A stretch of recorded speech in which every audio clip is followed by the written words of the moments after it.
You're listening to Hotepish with your host, Dwan B. Intelligent ish talk, intelligent shit talk, where we balance the profound with the profane. Political satire, celebrity and expert guests, information and entertainment, conversation and solutions. Leave your feelings at the door.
Hotepish, intelligent-ish talk, intelligent shit talk. Y'all know why I call this show Hotepish. I want to run all those motherfuckers away that don't like black people who don't stand for black shit. If standing for black shit is a problem with you, you probably one of the people that call black folks that like black shit hoteps. I'm not going to let you motherfuckers take that beautiful word and make it a bad thing. Hotep-ish is a good thing. We talking that hotep shit. Sometimes intelligent, sometimes very ignorant. Just because a nigga talk history don't mean I got to be all in a suit, not cussing, acting all clean. No. The reason why this start time got moved back from 10:20 to 10:30 because that joint I was smoking was way too goddamn good to sit down for a second. You feel me? Thank y'all for joining. And I was reading because I had the original title. I saw you Legion of Knicks. I saw you caught the title change. I had an original title up, but man, I had to change when I saw Stephen A. Smith, and it kind of ties into what I was originally going to talk about anyway. But I had to change the title up when I saw this bullshit tweet that Stephen A. Hairline sent out this morning. I was like, oh, so this coon just gonna admit, he's gonna tell us straight up, look, I'm doing it for the money. So, and it kind of tied into what I was going to talk about anyway. And then I saw right before I got on, Bill Cosby, the great Bill Cosby, is free now. He's free. we gonna talk about that because that trial, shouts out to Nicole's View. I had Nicole's View on my show back in December, I think it was. I gotta have her back on because Nicole's somebody who's been following this from day one. And she's someone who's really been on Bill Cosby's side through all the trials. Nicole's View will be the person tweeting out what really happened in court versus what they said on the news. So, big salute to Nicole's View. Shouts out to that sister, bringing us Black First, bringing us the information. And shouts out to Randy Short. You know, Randy Short, we talked a lot about that trial and how much bullshit that was with that Bill Cosby trial. I talked to Dr. Short this morning. He's in an area that's bad for the internet, so when he gets in a good area for the internet, hopefully Friday or Saturday, that we're gonna have Dr. Randy Short back on, so we could talk about all that's been going on. I want to hear Dr. Short's viewpoints on the Bill Cosby trial. And Dr. Short also has a new book that he just released. And so, yeah, we're going to have Dr. Randy Short. And I'm also going to have Dr. Short talk about, like, what I've been talking about a lot lately, music. I want to hear Dr. Short's commentary on black music. Because for those of you who know, go back and look at I did an interview with the great blues guitarist Bobby Rush on my Incense and Ashtray series. I'm actually on this page getting ready to create a new link just exclusively for the Incense and Ashtrays talk, the music talks. That way it'd be easier for you guys to find. But Dr. Short hooked me up with him. The great legendary blues guitarist Bobby Rush. Dr. Short knows a lot of legendary people in music, so it'd be great to hear his point of view on everything with these Jamaicans trying to claim hip hop and all that shit. And salute to Tariq Nasheed. That shit, he shouted me out yesterday. That was cool. That was cool. That was real cool. Because like anyone who watches this channel regularly knows, my company Breakthrough Advocacy Services was started specifically because of Hidden Colors. Specifically because of Hidden Colors. So that means a lot that that one of my inspirations in what I do shouted me out, because y'all know the story, people who've been listening regularly. You know, I had my I worked mental health with children for years, and for years I didn't know what the fuck I was up against in the school system. It seemed like every time we would have solutions for these kids, it would be something that would get in the way. I kept seeing all these black children, these black boys that were highly intelligent getting put into special education. And it almost sent me through a nervous breakdown, because it was like, damn, why are all the best of the best? Why are they the ones that's always getting put in this system?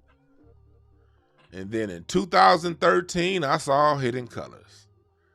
And I was like, man, these people, Dr. Welsing, Brother Kaba, and salutes to Kaba. I had an interview with Brother Kaba Kamene, though, for those new to the channel. I interviewed him like 2 months ago on this channel. But I heard them talking, and I was like, when they were talking about what was going on with the special education system and all that stuff, that made my job so clear. Like, okay, I'm not dealing with this isn't personal. This is a system that I'm up against.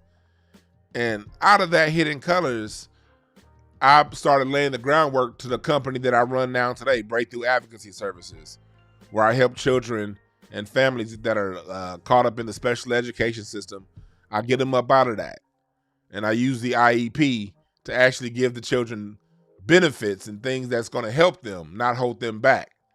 So I'm always going to salute Tariq Nasheed out for that, man, because if it weren't for Hidden Colors, man, I would have had a hell of a nervous breakdown, because I really thought I was going crazy. That Hidden Colors showed me that, nigga, you ain't crazy. You're dealing with a crazy ass system. And once I was able to identify that it was a crazy system that I was dealing with, I was then able to lay the groundwork to a company that since 2014 has taken Wow, I've had over 100 children that have had IEPs, that I've reworked their IEPs from something that was a barrier to them holding their progress back to something that helped them move forward. So yeah, I'm always gonna salute Tariq for that, because when people give you that's why I like giving information. When you give information, people stop feeling crazy, and when they feel empowered. It makes you feel empowered for those of us who really are about making a better life for ourselves. We get empowered when we get information and we do some shit about it. So yeah. But yeah, we gonna talk a little bit about, but first, before I get into cooning for cash, Stephen A. Smith bitch ass, Bill Cosby was released. Yes, sir. Yes, ma'am. And I bet, all the white folks are mad right now. They tears. I love seeing these people cry. I love seeing white folks in coon tears. White tears taste like pink lemonade without enough sugar. White tears taste like club soda. Oh, shit. White tears taste like mayonnaise and vinegar. Oh, shit. Oh, my God. Oh, how did this happen? I thought we had him. Oh, God, no. The beautiful thing about the conviction being overturned, I mean, the shit never happened.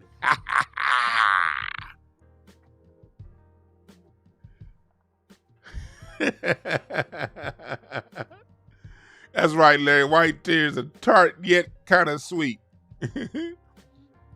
Hey, I swear to God, these white you think white folks age now? Why Bill Cosby being released?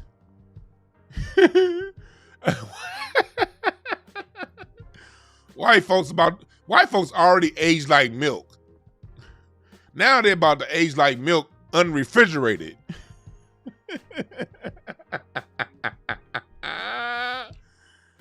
Oh shit.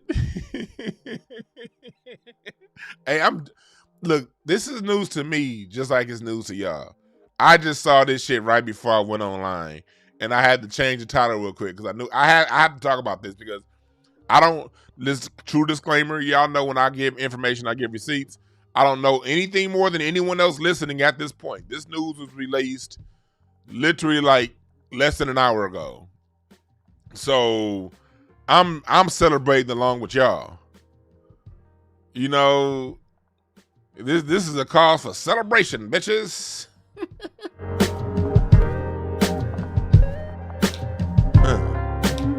Thank you, Duncan Penderhughes, for this beat. Y'all hear that? That's a celebration song today. Duncan, that motherfucker from Compton.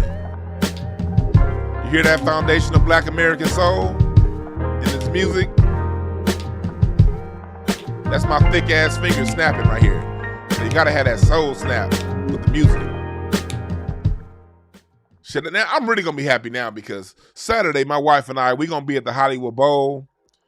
We got box seats to see Kool in the Gang. So when the Kool in the Gang plays Celebration, I'm gonna print a big ass picture of Bill Cosby and hold that hoe up at the Hollywood Bowl like, yeah.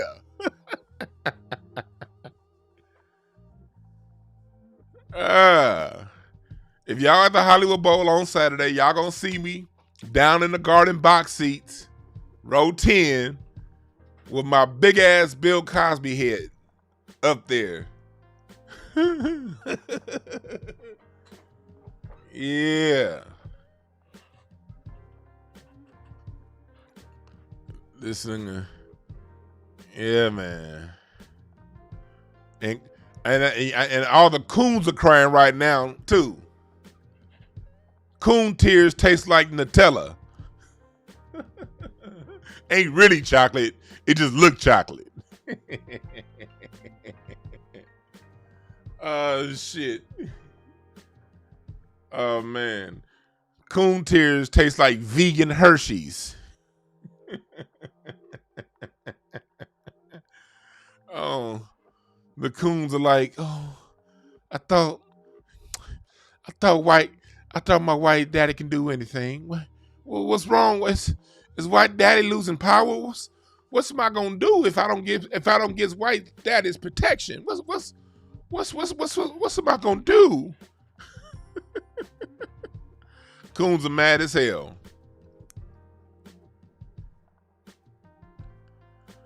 So salute to Bill Cosby. It says Pennsylvania Supreme Court, citing prosecutorial mistakes, overturned the sexual assault conviction of Bill Cosby on Wednesday, paving the way for one of America's best-known comedians to walk free from prison.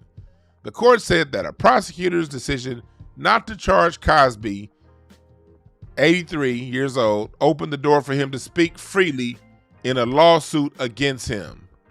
And that testimony was key in his conviction years later by another prosecutor.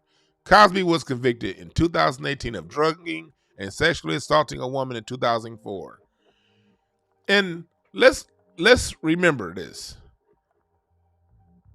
Nicole's View pointed this out. The drug that Bill Cosby gave was Benadryl. It was a Benadryl that Steve Nash asked for. I'm sorry. I mean Constant. I'm sorry. What was her name? Constantinople? What was that Steve Nash looking bitch name? Bitch looked like Tales from the Crypt with a Lionel Richie afro. Oh, why would Bill, look, think about it. Let me see if I can pull that her picture up. Let me see. Oh, Dr. Short calling me right now. I gotta call you back, Dr. Short. Gotta call you back, brother. I'm on live. Let's see. He's probably calling me talking about Bill Cosby. But for real, if you think about it, let's just think about this shit, Losby. We gonna get into, we got a lot of news breaking this morning. We're going to get into Stephen A. Smith. We're going to get into that coon motherfucker real soon. But first, let's talk about this bastard. Who the fuck is this? People keep goddamn calling me. I got a vacancy in one of my units right now. Goddamn, people keep calling. Let's first talk about this. Why would Bill Cosby need to drug this Howard Stern looking bastard? She looks like she's mixed with fucked and up.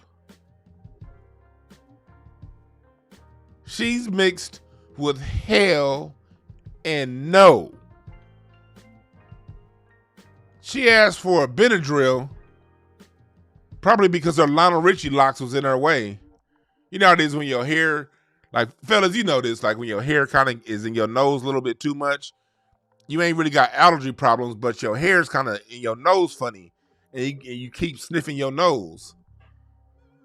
Well, one of her Lionel Richie locks got in her nose, and she felt a little, you know, like she had a little allergic reaction going on. And so she asked for a Benadryl. Bill Cosby gave it to her. And she's over here saying that, oh, I think when he gave me that Benadryl, I think that I passed out.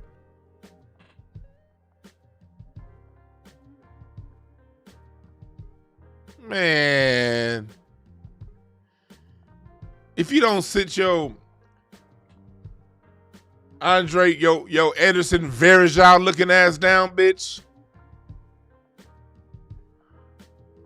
Didn't LeBron take you to the finals back in 2007? 6? Anderson Varejao? This old sideshow Bob looking heifer. Bill Cosby don't need no drugs to smash you. You look like one of the Bee Gees. Nobody gets too much heaven. That's a dope ass song, Bee Gee girl. She look like that nigga with the high notes from the Bee Gees. It's a dope ass song you did. Too Much Heaven, that's my shit. Nobody gets too much heaven.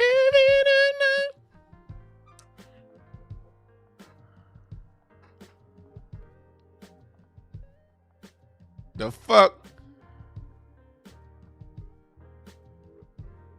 She look like she plays third guitar for AC/DC.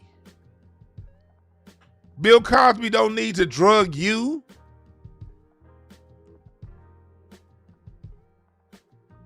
They even said in the trial that after the so-called night in question, Bill Cosby, she proceeded to call Bill Cosby like over 100 times after that. After the so-called night in question, she took her parents to see his stand-up routine a few months later. This is all after the night in question. Bill Cosby don't need to drug you.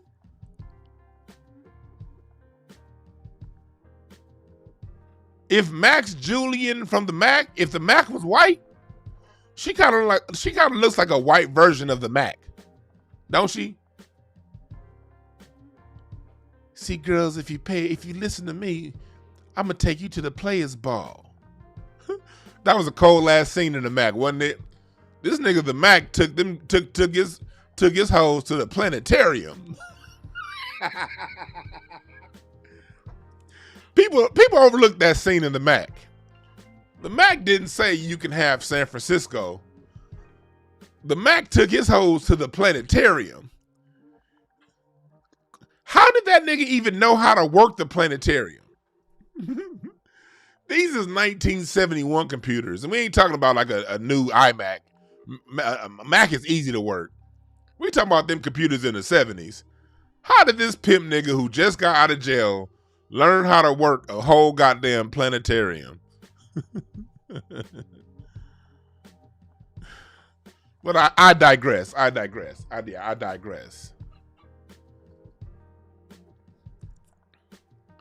She looked like a hockey coach.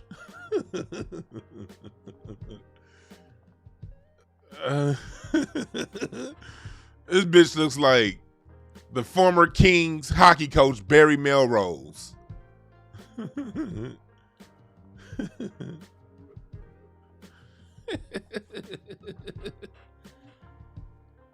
Oh shit. Oh my God. So that shows you the power of the narrative and the power of the media. The media was able to convince the world that Bill Cosby needed drugs to smash this thing.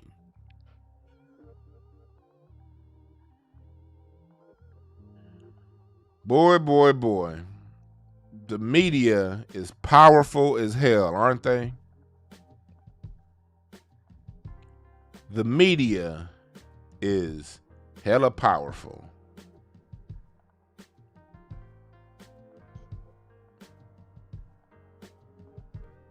Man.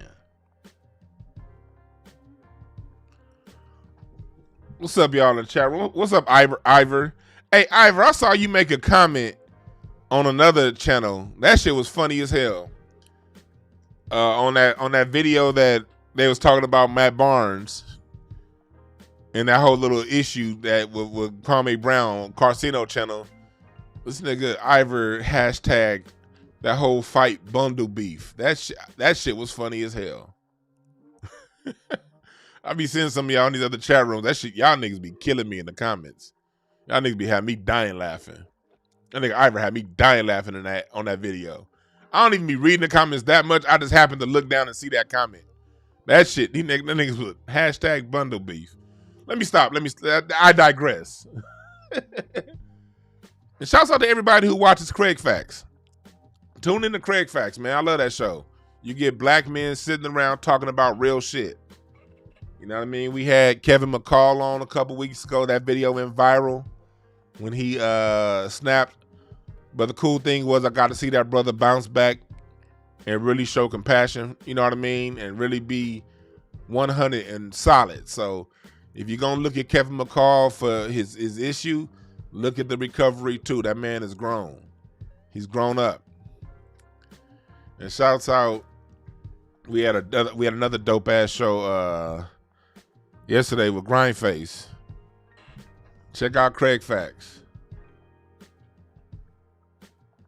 Yeah, but yeah. The nigga Larry said she looks like a French male tennis star. You're right, she do. This bitch, she do kind of look like, she kind of got like, if she kind of look like Pete Sampras. Y'all remember Pete Sampras back in the day? That nigga Pete Sampras used to win Wimbledon on serves only.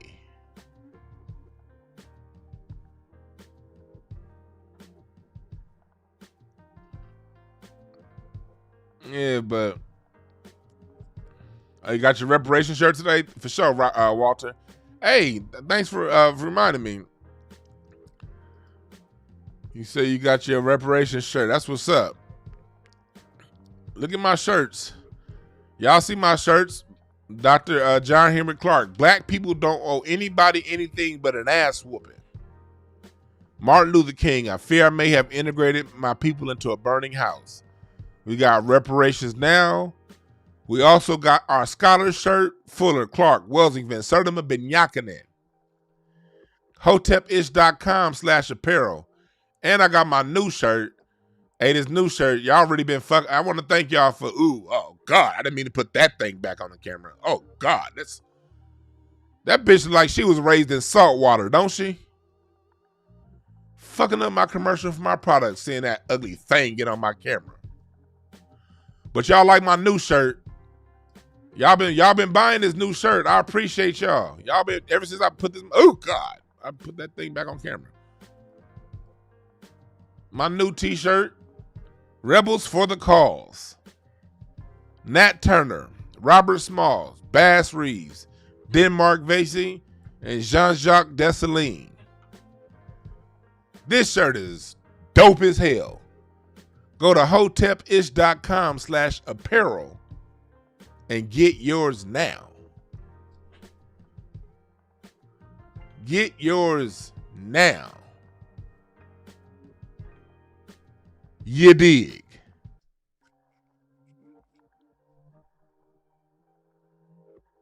You dig?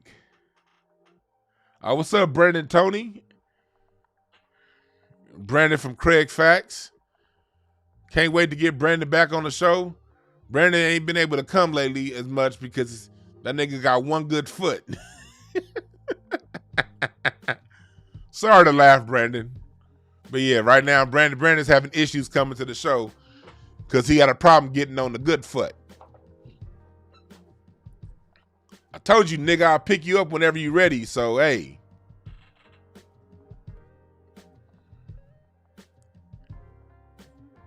Yeah, I got 5X t-shirts, Master Powell. Yes, I do. I'm a fat ass, big ass nigga. Of course I'm gonna have 5X t-shirts. I'm gonna have as many X's as the t-shirt printing company allow. You dig? Because one thing I don't like doing is seeing fat niggas with titties and skinny shirts. The fuck you doing, fat boy? Ain't nothing wrong with being fat, but dress appropriately. And when you fat, baggy still applies to fat people, fat boys. And this is coming from a fat nigga. You don't get to wear the, if you want to wear a skinny shirt, do your due diligence and get your ass in shape. Let that be your reward for sitting down Twinkies in 7-Eleven at 2 a.m. Shouts out to the big man that want to get a big size. That's a real big nigga over there. The Master Power, that's a real big nigga. Big niggas need space in our shirts. You got niggas, fat niggas that should be in a 4X, buying a 2X. tucking the shirt up under their titty meat. Walking around looking like a big ass spring. All in rows and folds. And that's no, fat nigga, no. Baggy shirts for you. None in shape shit for in shape people. I can't stand you fat niggas that want to go by skinny status. No. Let the niggas who actually work out and eat right do that. And this includes you used to be skinny niggas you just got a beer belly now. I can't stand you used to be skinny niggas that got a little bit of size on you now. Now you want to come to fat niggas like me who been fat since birth and be like, yeah, man, it's this stomach right here.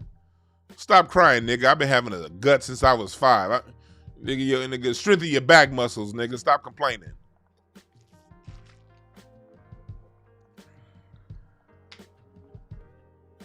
I can't stand you fat niggas. And I don't like these fat niggas that be wearing little short shorts too. No. You fat, your shorts still got to go to at least your knees, preferably lower. Got fat niggas showing their thighs. The hell your problem, big nigga? Don't nobody want to see no fat ass thighs on a man.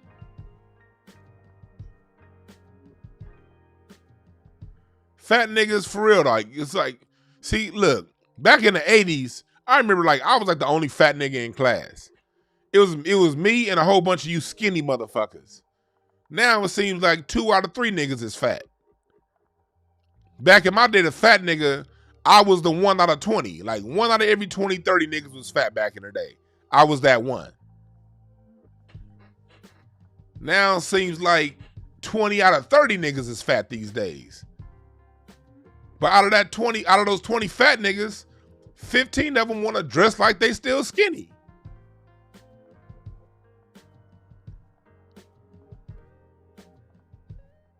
If you fat, do not buy my shirt in a 2X. I don't want my shit. I don't want to see your man nipples behind my shit. I don't want to see Nat Turner in between your cleavage, nigga. I don't want to see Desaline over that vortex you call a belly button. Your belly button go 9 inches down into your stomach. You're suffocating Desaline because you want to wear a skinny shirt.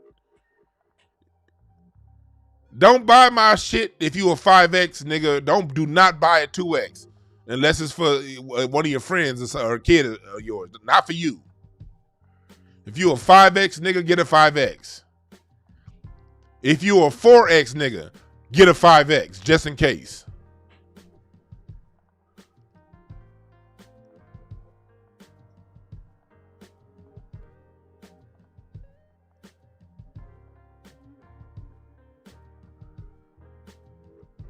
Can't stand these fat niggas.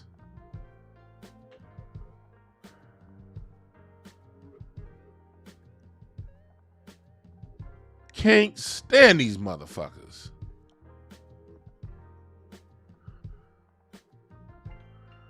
Anyway, let's get back. Let's get to what we want to talk about. Did y'all see this? This is a Facebook post from Stephen A. Smith this morning. He posted this shit like around like 9:30 this morning. 9 o'clock.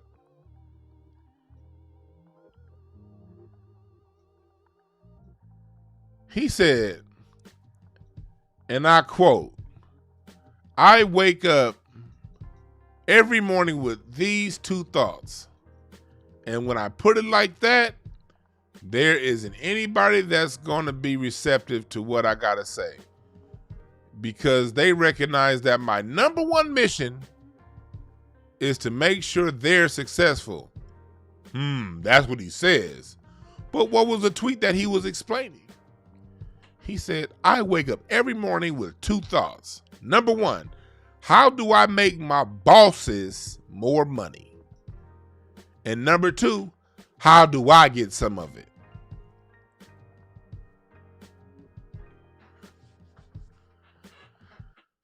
Huh? You wake up, number 1, your first thought when you wake up is how to make someone else rich. Let's deal with number 1 for a little bit. What is the cost of making someone else rich? Because in all things in life, it's good to do a cost-benefit analysis of any major decision you make, whether it comes to whether or not you're going to open up a business, there's a promotion on the table at work, what it's going to cost me to get that, and what's going to be my benefit. Cost benefit. One thing a lot of niggas didn't do is a cost benefit analysis of going to college. And all them goddamn student loans niggas are still paying back 25 years later. But that's a different story. I did a cost benefit analysis of going to college and decided, I'm gonna stay home with my mama and pay my way through college for free, just in case I don't get the job that I think I'm gonna get in 4 years. Shit, and I was right. I graduated college with 0 debt. Thank you, Cal State Northridge. Cheap university. I did a cost benefit analysis. I did a cost benefit analysis of my jobs. Everyone I've gone on. Before I got my last job that I had when I worked with children, I had 2 job offers on the table. One was to work for the parole board as a parole officer. The other one was to work mental health and be in the middle of South Central LA working with children with mental health disabilities. Parole officer paid $72,000 a year. My last job started at $34,000 a year. Half, less than half. Playing the State of Trance episode 437. What the fuck? Y'all hear that? My Google Alexa over here just started talking. Shut up, Alexa. Nobody asked you to talk, bitch. Alexa, shut up. God damn, Alexa just started talking out of nowhere. Didn't nobody tell that bitch to talk? Shit. What was I talking about? Oh, cost benefit analysis. Even though the parole board paid more, I had to ask myself, okay, first of all, what's going to be the cost of me taking this money to just put black people back in jail? What do I benefit out of that? Yeah, I can make the money, but what's going to be the cost to my soul? What's going to be the cost to my character? What's going to be the cost to my long-term goals and plans? If I work for the county, it's kind of hard to get up out of that. I've never wanted to work for somebody the rest of my life. Then when I chose the job that I took, making less than half, the cost was I wasn't about to get paid shit. I hadn't gotten a single paycheck in 13 months, but when the mortgage market was good, it was really good for me. So I had a lot of savings. So I was able to, and my parents helped me out, so I was able to get through about a year without one single paycheck. So when I made that hungry ass decision, when my savings was done to take a job that paid less than another one I was offered, it was because the benefit was I get to go right back to South Central LA where I was raised and work with children and show them, even though I'm only in my late 20s, I'll be at the time in my late 20s, I'll be able to show them where I fucked up and where they can make mistakes and where they can avoid mistakes. So the benefit was I could really help my people. 2, I could learn something that I could eventually take out and open my own company doing. Because I always thought of whatever job I ever had, I always wanted to learn that system to open my own company doing that. And I knew I wasn't about to be no goddamn bounty hunter. Not you niggas, not LA, not you LA niggas. I ain't talking about the bounty hunters in LA. You hood niggas, I ain't talking about you niggas. But I knew I didn't, so the benefit was I could really long-term help my people and flip this into something for me. That's where my moral compass is. So that's why I can't respect a nigga like Stephen A. Smith. This motherfucker's willing to take money at any cost.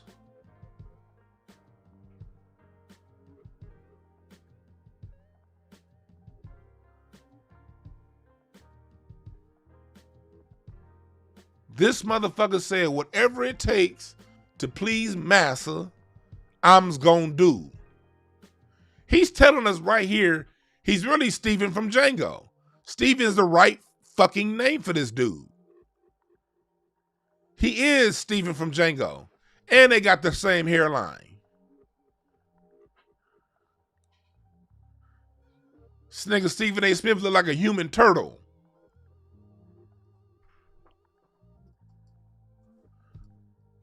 This salamander looking motherfucker.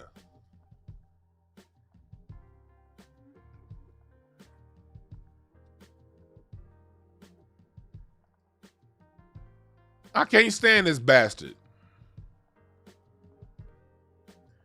And I stopped watching because, like, y'all know me, I'm a sports guy.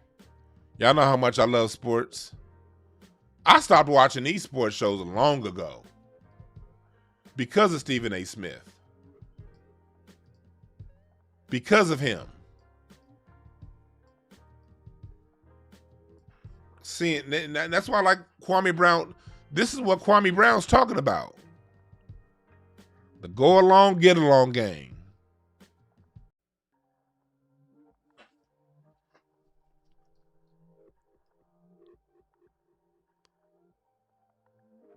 The go along, get along game. And right, Rob McCoy, Stephen A. Smith is an anchor baby.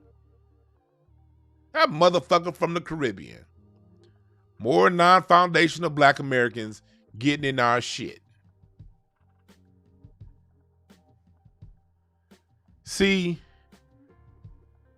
I remember, and Larry in the chat room, you can attest to this because I'm sure, I remember you told me a similar story, I think in Boston. But I remember when Kevin Garnett played for the Celtics. This is the 2011 season. They're in town playing against the Clippers. 11 or 12, one of them 2 years. The Boston Celtics are in town playing against the LA Clippers. And for that season, well, a couple seasons actually, I had friends and family access to Staples Center. So I got to go throughout the Staples Center as I please, all through the tunnels, all that shit. So I'm in the tunnel when the Clippers are playing against the Celtics.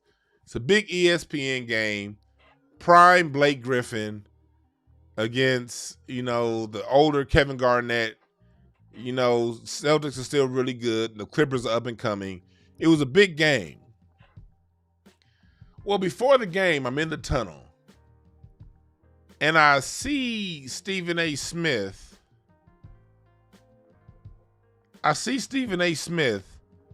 Walk up to Kevin Garnett to say something to him.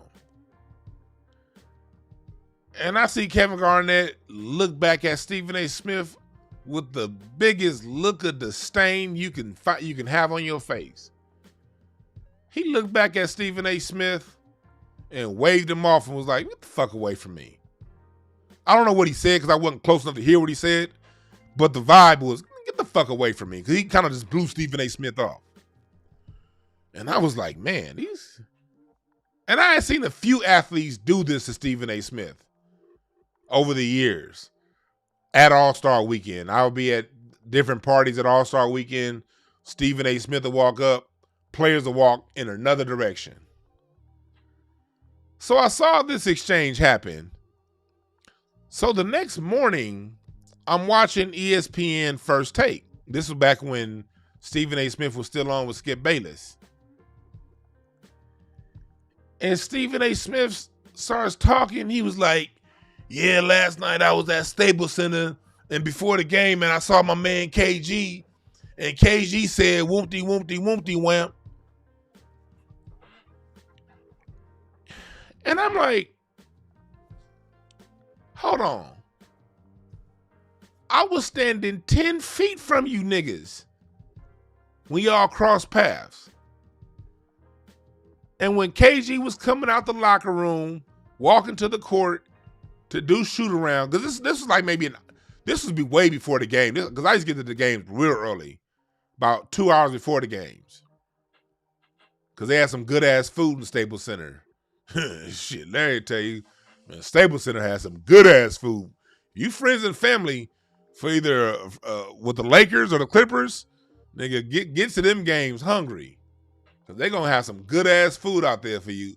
Then you can walk around upstairs to the balcony and smoke some weed to let it settle down, then go right back down to the tunnel and get some more. You dig? But I saw Stephen A. Smith go on First Take and lie his ass off, talking about a conversation he had with Kevin Garnett, when I saw clearly with my own eyes Kevin Garnett tell Stephen A. Smith to fuck off. And that's how I knew, man, all this shit was a game. Yeah, Larry, I remember you told me damn near the same story. I remember when you told me that story. I was like, shit. You saw that shit when you were in Miami when the Celtics played against the Heat, right? Because old boy that was on the Clippers was on the Celtics that year. I remember you told me that story. I was like, nigga, I saw the same goddamn thing last year with my own goddamn eyes. Players don't fuck with him. Players do not fuck with Stephen A. Smith at all. And it's been like that for well over 10 years. So when I see Stephen A. Smith make posts like this, I'm like, yep, at least he's telling the truth. At least he's admitting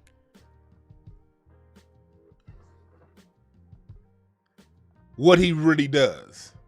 Because I've been seeing this shit for a long time. I've been seeing players basically tell Stephen A. Smith to fuck off, and then he'll go on TV the next day and start tap dancing and shoe shining, trying to seem credible to those of us who don't know any better. And then number two, he says, how do I get some of it? His mindset isn't on how do I be a boss. His mindset isn't on how do I use my talent and monetize my talent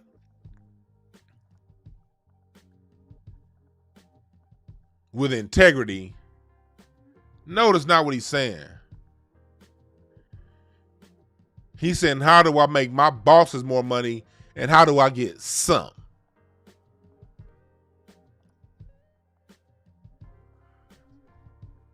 Goes back to why we must love and appreciate Michael Jackson. If y'all didn't hear my broadcast with Michael Jackson a couple broadcasts ago, go and listen to it. I was talking about, and I'm going to keep this theme up, if you really want to understand why Michael Jackson was targeted the way he was, go back and listen to the History CD, Chapter 2. The second CD. Go back and listen to Michael Jackson's CD, History. Michael Jackson was given the game.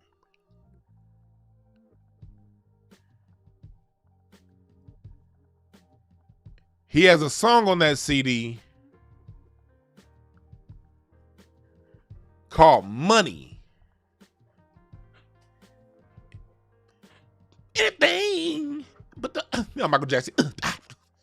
Anything for money, lie for you, die for you, even sell my soul to the devil. Go back. If you want to know why they really was killing Michael Jackson off, his character, listen to that CD. On that song he has, all I want to say is that they don't really care about us. There are 2 words that are bleeped out. When he says, Jew me, sue me, they bleep out the Jew me. Another part of the song where he says, kick me, kike me, and they delete out the kike me part. Michael Jackson was telling you who the enemy was, who the problem is, what the problem is. He was telling you the real thing. Listen to these, read these lyrics. I want to highlight this lyric right here, this part right here on that song. Where do your loyalties lie? Is that your alibi? I don't think so. You don't care. So you do her for the money. Say it's fair. You sue for the money. Want your pot of gold, need the Midas touch. Bet you sell your soul because your God is such. You don't care. You kill for the money. Do or dare. The thrill for the money. Are you in? Let me scroll down. Are you infected with the same disease of lust, gluttony, and greed? Then watch the ones with the biggest smiles. The idle jabbers, because they're the backstabbers. And if you listen to this song closely, especially if you listen with earbuds in your ear, or if you have a really good sound system, listen closely. Michael Jackson's telling you,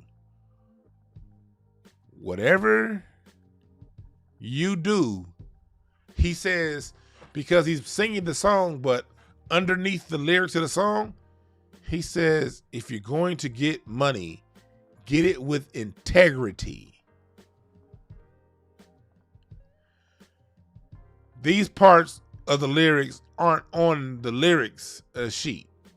But if you listen really close, he's telling you, don't do it like and he calls them out. Don't do it like the Rockefellers. Don't do it like the Vanderbilts. Do it with integrity. Michael Jackson was telling us these people in the media, these people that we trust for information, these motherfuckers would do anything for the money. But what were we doing as black people in 1996 when he was telling us? We was talking about his nose and fake ass allegations. Propaganda set out there by the people he was telling us about in his music. If you notice, this CD this album is called History. Past, present, and future. Oh, nope, don't play. No, don't do that. Don't do that, because I do not want a copy strike. Michael Jackson was giving us the real deal, people. He really was. And if we listened to them back then, we would see what the fuck we going through right now, wouldn't we?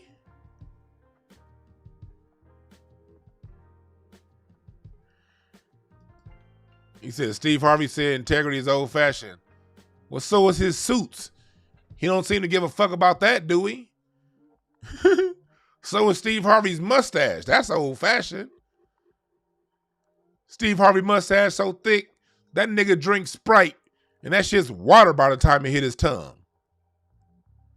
Nigga done filtered out all the fizz.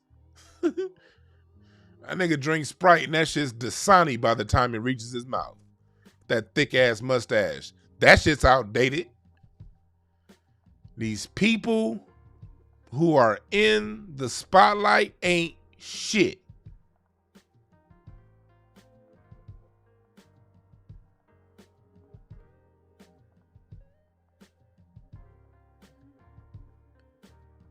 These people who got control of our narrative ain't shit.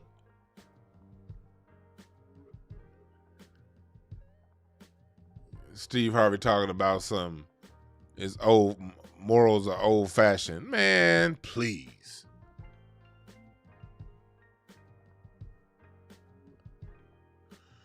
Gordon Owens asks, can I do a show where I go in on Blackish? Maybe. I stopped watching that show a while ago because Blackish, I saw them changing about 4 seasons. After the second season, I was done with that show.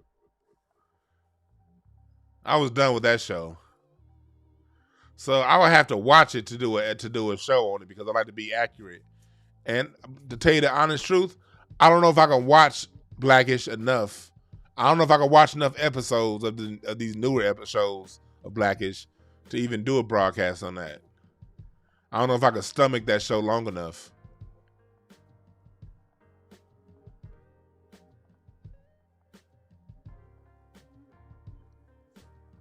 But yeah, it's important that we control our narrative. And that all dovetails into what I originally wanted to talk about, us controlling our narrative as a people. It's important that we control our shit, man. It's really important that we control our narrative. Because we see the enemy out there and the enemy within working overtime to control our narrative.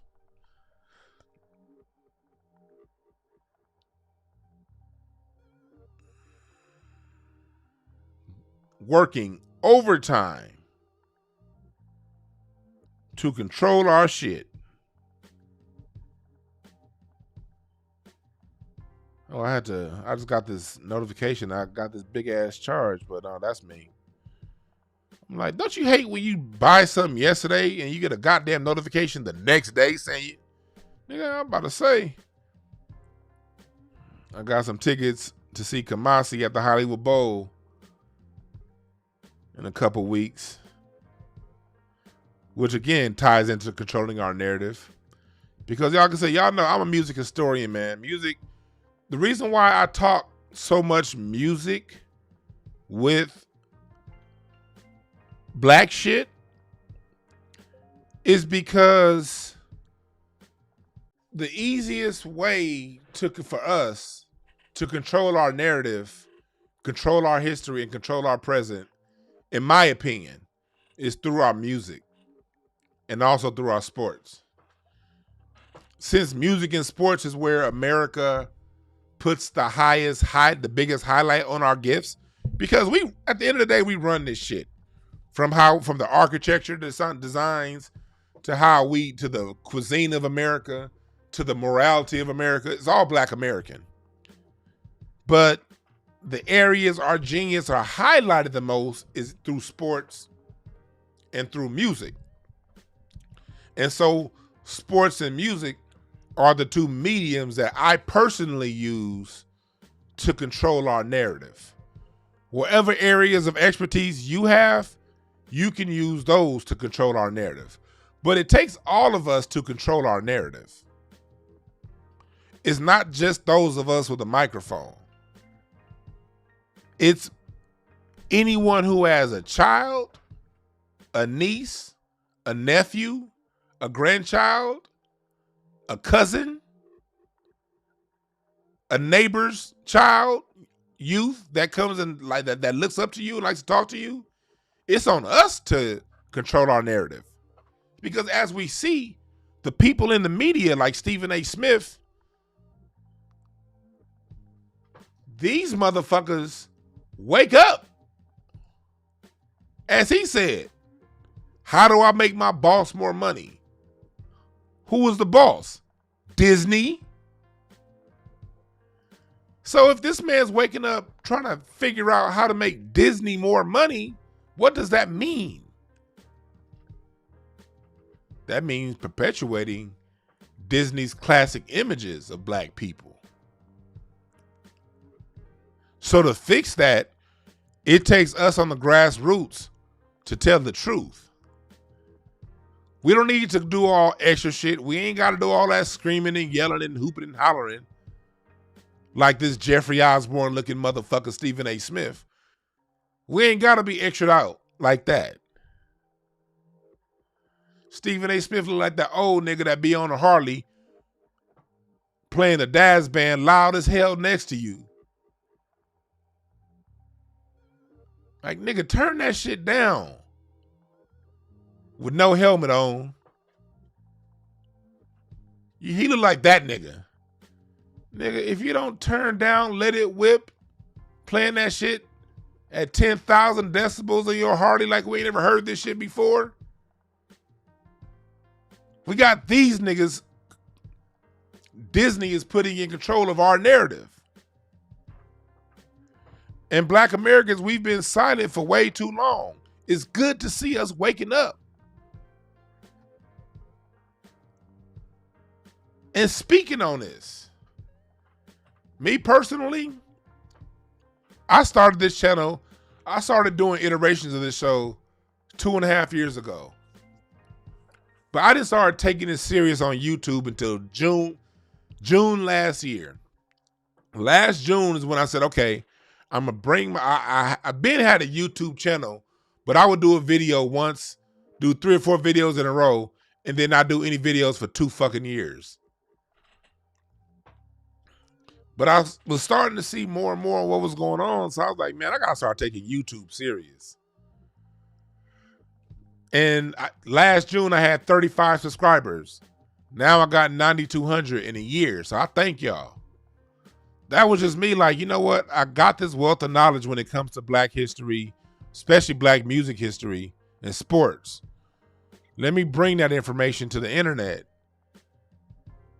And hopefully I can get, I remember back then thinking, hopefully I can get 10 people in my chat room. If I can get 10 people in the chat room and then we could just bounce off each other, I'll be happy. If I could just get 10 niggas in the chat room. That was my goal last June. I was like, if by December, if by the end of the year, I can get 10 or 20 people in my live chat, then I'm going to keep it going. Y'all motherfuckers done took my expectation. I thought I'd probably get 1,000. I thought I'd probably get 1,000 YouTube people by the end of the year. My goal last June was to have 1,000 subscribers by December. But it's just me just following my instincts, because it's like, man, you got people like Stephen A. Smith controlling our narrative. And that's why we fucked up.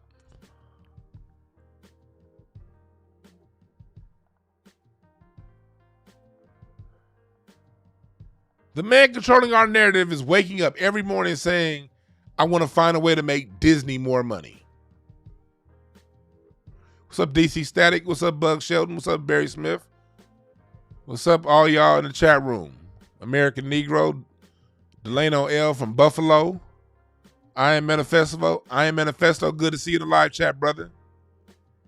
Good to see you in the live chat. Taylor Drake, Deep Impressions. Thank y'all. Thank y'all for joining. But it's on us to control this narrative, man. It's on us to control this narrative.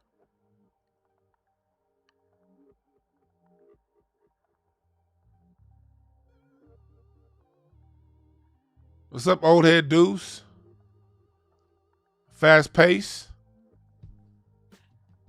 Hit the like button, yeah, and subscribe. And hit the Cash App if you feel so inclined. Hit the Cash App. And if you don't hit the Cash App. I ain't tripping. Yeah, salute to all y'all. For real, for real. I don't take this shit for granted, man. I'm just happy to see Black folks in it for the information.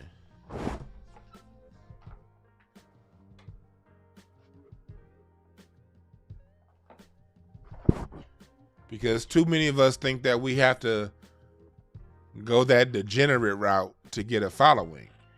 And you will get a bigger following going that degenerate route. You will. It's guaranteed you'll get a bigger following putting up a whole bunch of nonsense.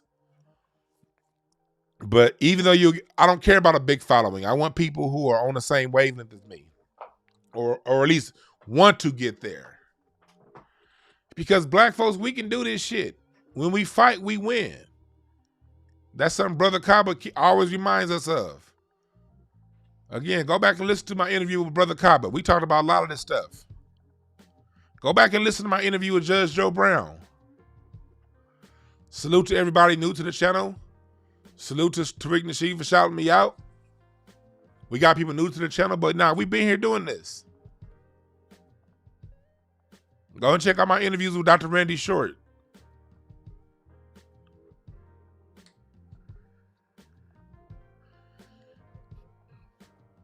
But yeah, part of the reason why I use music and tie it to our history is because music is probably the most highlighted aspect of Black culture in America. Now it's highlighted, then they flip the narrative and turn it on the side and bastardize it. I appreciate the cash apps. Nigga Larry sent me money and said, "Fuck you." Thank you, hoe ass nigga. Fuck you, Larry. Thank you, Marilyn, for the cash app.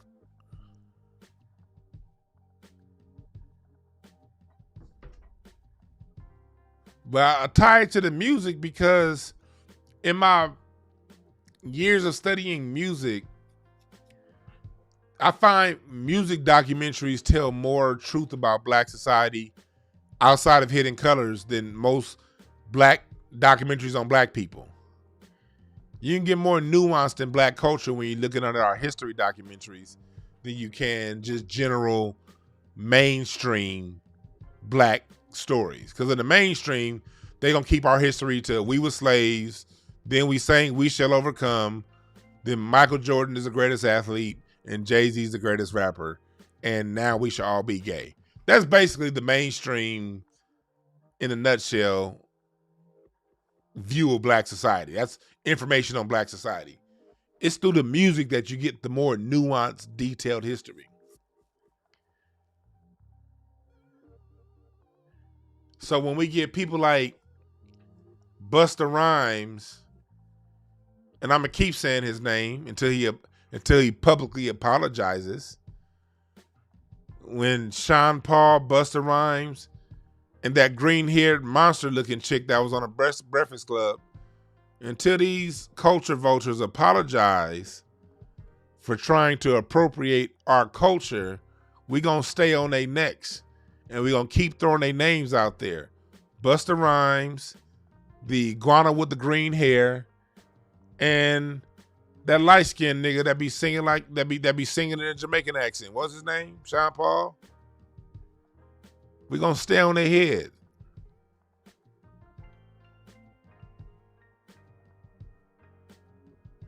We gonna stay on their head.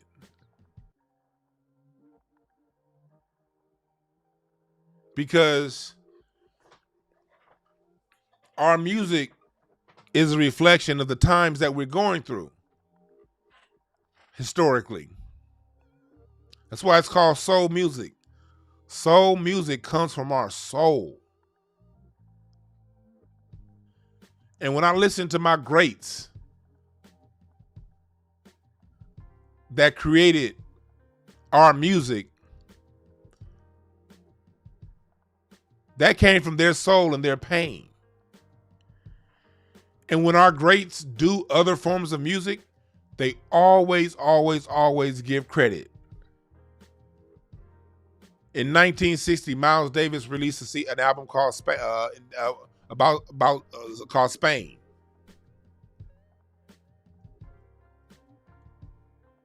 Sketches of Spain. That's the name of the album. In Sketches of Spain, Miles Davis is saying this is where our music comes from. This is an homage. This is an homage to Moorish Spain. Get this album. Miles Davis is telling you about, he's giving love and telling you to trace your history. He's not standing on no one else's shoulders.